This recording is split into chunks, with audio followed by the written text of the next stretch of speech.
बहुत बहुत स्वागत है आपका। Thank you very much for coming to the video.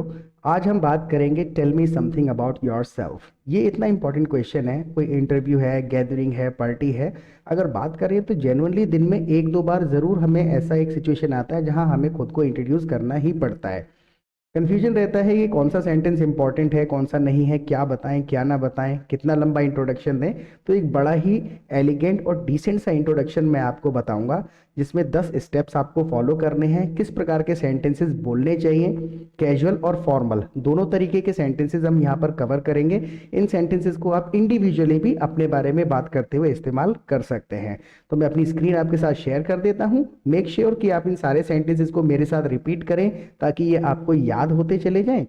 और एक बात को कहने के लिए हम दो तीन तरीके के सेंटेंसेस यहाँ कवर करेंगे, तो जो आपको बेटर लगता है उसको आप इंट्रोडक्शन देते समय इस्तेमाल कर सकते हैं। ऑलराइट, तो स्क्रीन पे ध्यान देना है और मेरी बातों को भी साथ साथ सुनते जाना है। सबसे पहले तो हमें ग्रीटिंग से ही अपना इंट्रोडक्शन स्टार्ट करना है, चाहे हम कैजुअली किसी से बात कर रहे हैं या फिर किसी फॉर्मल इंटरव्यू में आप बैठे हुए हैं। ऑलराइट, तो अगर आपको कोई कहता है इंट्रोड्यूस करने के लिए tell me something about yourself, या फिर अगर इंटरव्यू दे रहे हैं तो good afternoon sir, good afternoon ma'am, या फिर गुड आफ्टरनून एवरीबॉडी, अगर बहुत सारे लोग आपके सामने बैठे हुए हैं तो। ग्रीटिंग देने के बाद पहला स्टेप यहाँ से स्टार्ट होता है। अगर आप फॉर्मल इंटरव्यू में हैं तो आपको थैंक्स देना है। Thanks for giving me this opportunity to introduce myself, जैसे कि good afternoon everybody, thanks for giving me this opportunity to introduce myself. उसके बाद फिर आप कंटिन्यू करते चले जाएंगे स्टेप बाय स्टेप। दो स्टेप्स हैं, पहले ग्रीट करना है, उसके बाद थैंक यू बोलना है। थैंक्स गिविंग होने के बाद दूसरा स्टेप आपको याद रखना है अपना नाम। Right, so my name is Samin Saifi, और अगर कैजुअली आप किसी मीटिंग में हैं तो आप कह सकते हैं आई एम सामिन सैफी। अगर आप कैजुअली इंट्रोडक्शन दे रहे हैं तो आप बीच वाली लाइन को मिस कर सकते हैं, इसको बोलने की ज़रूरत नहीं है।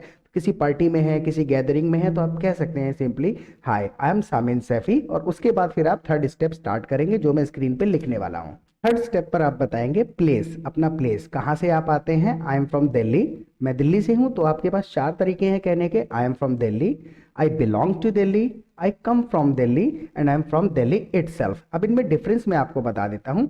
ये आपका सेंटेंस हर जगह पर काम कर सकता है। आई एम फ्रॉम दिल्ली, मैं दिल्ली से हूँ। ऑलराइट, सेकंड सेंटेंस है, ये थोड़ा फॉर्मल है, लिटरल ट्रांसलेशन है, आई बिलोंग टू दिल्ली। ये भी आप कहीं हर जगह पर इस्तेमाल कर सकते हैं, फॉर्मल इंट्रोडक्शन में या फिर कैजुअल में भी। इसके बाद आता है आई कम फ्रॉम दिल्ली। स्पेसिफिकली ये सेंटेंस वहाँ इस्तेमाल होता है जब आप अपने स्टेट में नहीं हैं। सपोज मैं दिल्ली से बिलोंग करता हूँ और मैं किसी गैदरिंग में हूँ, पंजाब में हूँ, तो मैं वहाँ पर कैसे बताऊँगा hi everybody, I am Samin Saifi and I come from Delhi, यानी कि मैं दिल्ली से आया हूँ, दिल्ली से बिलोंग करता हूँ, आई कम फ्रॉम दिल्ली। ऐसी कंडीशन में जहाँ आप अपने स्टेट में नहीं हैं, बाहर कहीं पर मौजूद है, वहाँ बता रहे हैं। एंड अगर आप अपने ही स्टेट में, अपने ही प्लेस पर मौजूद हैं, तो जैसे मैं दिल्ली में हूं और दिल्ली में ही किसी गैदरिंग में या इंटरव्यू में हूं, तो मैं कह सकता हूं आई एम फ्रॉम दिल्ली इटसेल्फ। इसका मतलब है मैं दिल्ली से ही हूं। हाय everybody, I am from Delhi itself, मैं दिल्ली से ही हूं। ऑलराइट, तो चारों में से डिपेंड करेगा आप कौन सी कंडीशन में कहां पर मौजूद हैं। तो प्लेस बताना है आपको तीसरे नंबर पे। सबसे पहले आपको ग्रीटिंग करना है, ग्रीटिंग के बाद अपना नाम, और तीसरे नंबर पे बताना है प्लेस कि आप कहाँ से बिलोंग करते हैं। चौथे नंबर पे हमें बताना होता है अपने बारे में कि हम क्या हैं। हम वर्किंग प्रोफेशनल हैं, स्टूडेंट हैं। अब बताने के आपकी कोई भी कंडीशन हो सकती है। कुछ सेंटेंसेस हमने यहाँ पर लिए हुए हैं, जैसे कि अगर आप स्टूडेंट हैं तो आप सिंपली कह सकते हैं आई एम ए स्टूडेंट। अगर आप हाउस वाइफ हैं तो आप कह सकते हैं I am a housewife, या फिर I am a homemaker. I am a homemaker, homemaker मतलब भी हाउस वाइफ ही होता है। अगर आप जॉब करते हैं या कोई अपना काम करते हैं, उसको डिस्क्लोज नहीं करना चाहते, तो शॉर्ट नॉर्मल कह सकते हैं मैं काम करता हूँ। इसका मतलब आई am a working professional, I am a working professional, यानी कि मैं काम करता हूँ। आप डिस्क्लोज नहीं कर रहे हैं, डीप नहीं बता रहे हैं कि भाई मैं क्या काम करता हूँ। अगर आप किसी को डीपली बताना चाहते हैं कि भाई मैं क्या काम करता हूँ, तो आप बता सकते हैं I am a carpenter, I am a doctor, I am a chartered accountant, या फिर I work as a sales manager in a company, I work as a manager in a company, I work as a team leader in a company. तो company का नाम लेके आप बता सकते हैं, जैसे कि I work as a sales manager in HDFC bank. इस तरीके से आप अपनी जॉब डिटेल्स भी देना चाहें तो दे सकते हैं। ऑलराइट, तो चार सेंटेंसेस हैं, डिपेंड करेगा आप किस सिचुएशन में और क्या बताना चाहते हैं अपने बारे में। तो चौथा स्टेप है आपके पास में, आप बताएंगे कि आप क्या हैं, स्टूडेंट हैं, होम मेकर हैं, या फिर काम करते हैं। 5वें स्टेप पर हमको बताना है अपना क्वालिफिकेशन कि हम कितने पढ़े लिखे हैं। ये 5वां स्टेप है, आपको याद रखना है। अब क्वालिफिकेशन बताने के कई सारे तरीके हैं हमारे पास में, 4-5 तरीके मैंने यहाँ पर लिखे हुए हैं। इन सेंटेंसेस को आप याद कर लीजिए, इसमें अपनी क्वालिफिकेशन ऐड कर दीजिए। जैसे कि I have masters degree in English language from Delhi university, ये मेरा क्वालिफिकेशन मैंने यहाँ पर बिल्कुल सिंपल लाइन में कह दिया। नीचे वाला है, अगर आप ग्रेजुएशन कर रहे हैं तो परस्यू करने का मतलब होता है किसी भी कोर्स को करना। तो आप कह सकते हैं I am pursuing my graduation in art stream, I am pursuing my graduation in commerce stream या फिर साइंस स्ट्रीम। या फिर अगर आपने कोई डिप्लोमा, ITI, GTI किया हुआ है तो I have completed my diploma course from this university. जो भी डिप्लोमा सर्टिफिकेट आपके पास में है, so I have completed that diploma course या सर्टिफिकेट कोर्स। ऑलराइट, तो डिपेंड करेगा कौन सा आपको सूटेबल लगता है। 5वां स्टेप है अपनी क्वालिफिकेशन बताने का।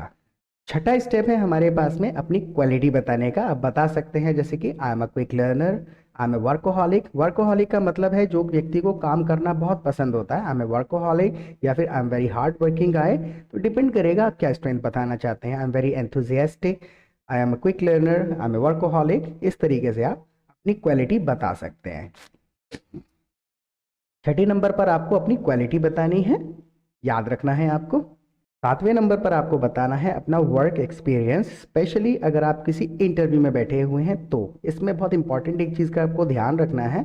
अगर आपके पास एक्सपीरियंस है तो आप अपना एक्सपीरियंस बताइएगा। जैसे I have 5 years experience in customer service, I have 5 years experience in banking, I have 5 years experience in finance.